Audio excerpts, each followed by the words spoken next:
ইরানের কাছে কি সত্যিই আছে বিশেষ কোনো পারমাণবিক বোমা?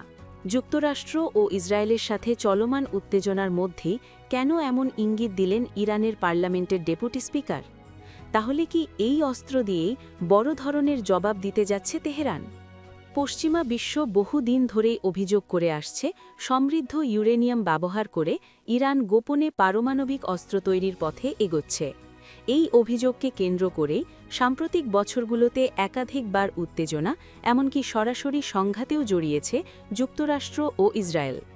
অন্যদিকে তেহরান সবসময়ই এই অভিযোগ অস্বীকার করে এসেছে। তাদের দাবি, পারমাণবিক কর্মসূচি শুধুমাত্র শান্তিপূর্ণ উদ্দেশ্যে, যেমন বিদ্যুৎ উৎপাদন ও গবেষণার জন্য। এমনকি দেশটির সর্বোচ্চ নেতা আয়াতুল্লাহ আলী খামেনির ফতোয়ায় স্পষ্টভাবে বলা হয়েছে, পারমাণবিক অস্ত্র তৈরি ইসলাম বিরোধী। তবে পরিস্থিতি নতুন মোড় নেয় যখন আন্তর্জাতিক পর্যবেক্ষক সংস্থা IAEA এর প্রধান রাফায়েল গ্রোসি দাবি করেন, ইরানের কাছে এমন পরিমাণ সমৃদ্ধ ইউরেনিয়াম রয়েছে যা দিয়ে একাধিক পারমাণবিক অস্ত্র তৈরি করা সম্ভব। এই উত্তেজনার মধ্যেই প্রায় ৩৯ দিন ধরে ইরানের বিরুদ্ধে সামরিক চাপ অব্যাহত রাখে যুক্তরাষ্ট্র ও ইসরায়েল। পরে পরিস্থিতি নিয়ন্ত্রণে আনতে পাকিস্তানের রাজধানী ইসলামাবাদে দুই পক্ষের মধ্যে প্রায় ২১ ঘণ্টার বৈঠক হয়, কিন্তু সেই আলোচনা শেষ পর্যন্ত ব্যর্থ হয়। ইরানের অভিযোগ, মার্কিন প্রশাসনের একতরফা শর্ত এবং চাপের কারণেই সমঝোতা সম্ভব হয়নি, আর এই ব্যর্থতার পরই নতুন করে উত্তেজনা বাড়তে শুরু করেছে।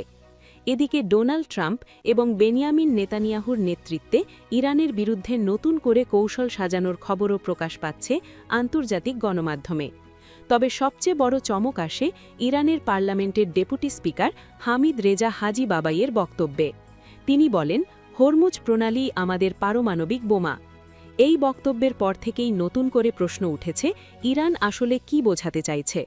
বিশেষজ্ঞদের মতে এখানে পারমাণবিক বোমা বলতে কোনো বাস্তব অস্ত্র নয়, বরং কৌশলগত শক্তির কথা বলা হয়েছে। কারণ হরমুজ প্রণালী বিশ্ব জ্বালানি সরবরাহের অন্যতম গুরুত্বপূর্ণ পথ। বিশ্বের প্রায় ২০% তেল এই প্রণালী দিয়ে পরিবহন হয়। ইরান ইতোমধ্যেই এই প্রণালীতে তাদের প্রভাব দেখাতে শুরু করেছে।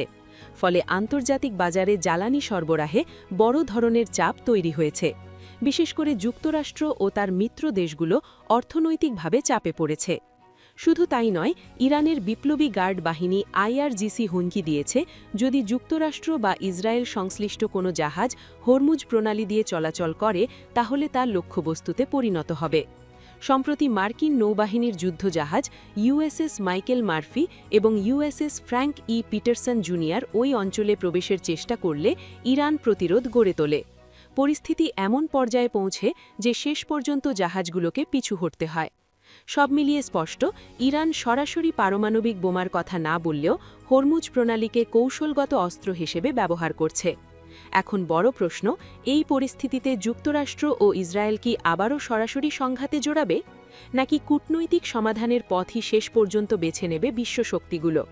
পরিস্থিতি যেদিকে যাচ্ছে তাতে মধ্যপ্রাচ্যে নতুন করে বড় ধরনের সংঘাতের আশঙ্কা উড়িয়ে দেওয়া যাচ্ছে না।